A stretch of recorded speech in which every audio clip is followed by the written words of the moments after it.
Hello guys, gagawa tayo ng breakfast. Ito yung mga ingredients. Ayan. Dito, itlog. Tsaka tuna na maliit lang. Ayan. Maliit na tuna. Kanin.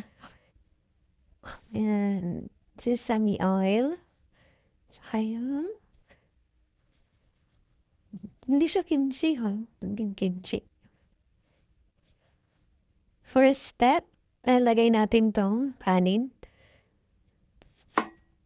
Ayan. Kanin. Lalagay natin dito. Ayan. Lalagay natin. Tapos, ilagay ito na. Nabaliktad pala. Ayan.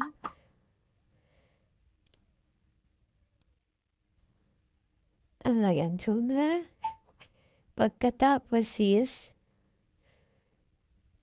ilalagay natin ang nilagay ko na lang din yung musingse.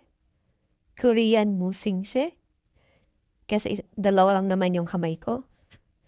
Pagkatapos, ilagay natin itong sesame oil.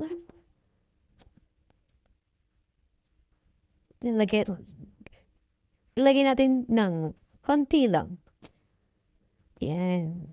Konti lang. Konti lang yan guys ah. Konti lang. Tapos, i-mix niyan siya. Mix. Ayan. Nakita niyo naman yung kanina, yung pag-mix natin. Tapos, ilalagay na natin yan. Niprito natin kanina. Ganyan, sa taas. Ayan. Yan na yung bibimbap.